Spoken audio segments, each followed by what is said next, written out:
State your name. My name is Kev. I live in Las Vegas, originally from New York.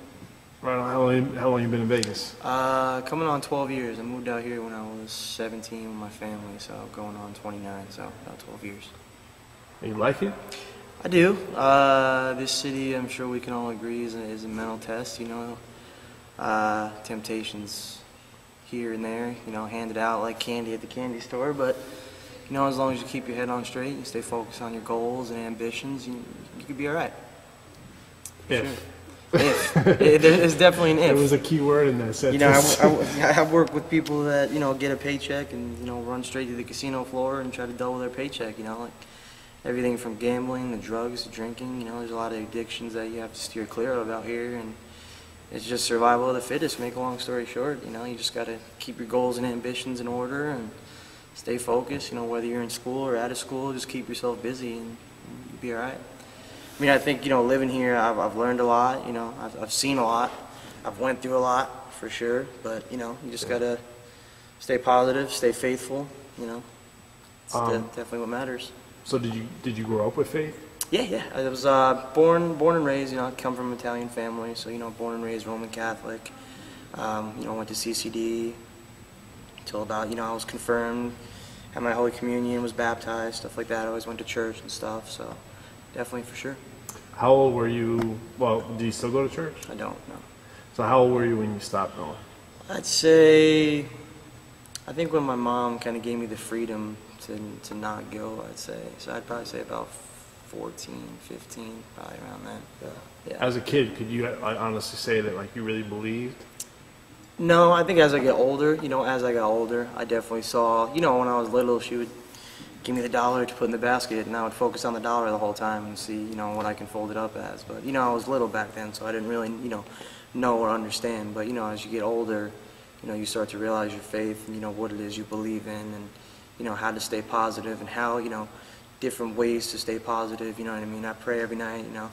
Although I may not go to church, you know, I do believe in God. You know, I pray every night to try to stay faithful and stuff like that. How old were you when did you like stop going to church completely, or how did it happen? Pretty much, yeah. Just my dad had never really gone, so it was kind of like more of like my mom was like, you know, let's go, we're going to church. She was the faith in the house. Yeah, definitely. She was the one that, you know, that you know, took us to church.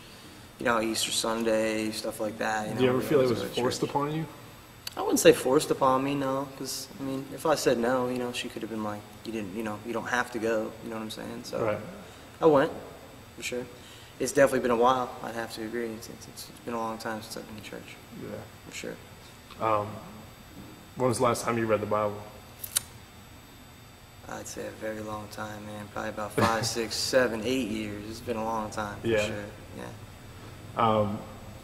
If you could rate your relationship with God, and I know it's kind of stupid to rate it, but just for the so we can kind of better understand, on a scale from 1 to 10, how would you rate your relationship with God? You know, I'd have to go at least halfway. I'd have to give myself at least a 5.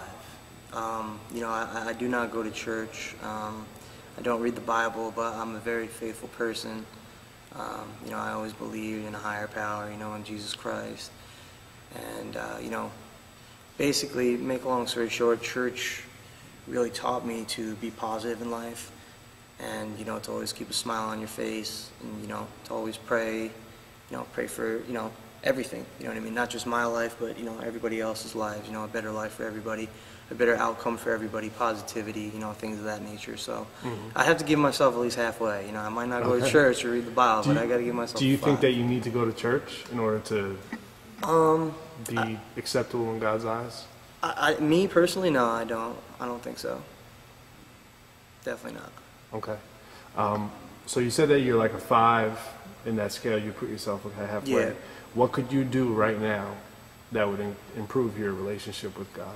I think reading the Bible would help for sure. I mean, I read it a lot, you know, younger when I was in CCD and, you know, things of that nature. You know, the religious schools back home and stuff like that in New York. But, you know, I think, like, you know, nightly Bible readings or something like that. Even coming to church, you know, like, I'm not going to lie. There are times where I'm like, you know, I'm going to go to church. I'm going to go to church. You know what I mean? Like, my brother, My brother was actually put in like a rehab facility for like a prescription pill addiction, stuff like that. And throughout his whole process of getting clean, which he's doing great now, he's got a full-time job, clean, got a girlfriend, you know, things of that nature, turned his life around. He actually went, and I work late hours, not that that's an excuse, but that was part of the reason why I didn't go to church with him, but I should have went with him. This was about a month ago he went, just to kind of, you know, restore some faith in his life and stuff like that.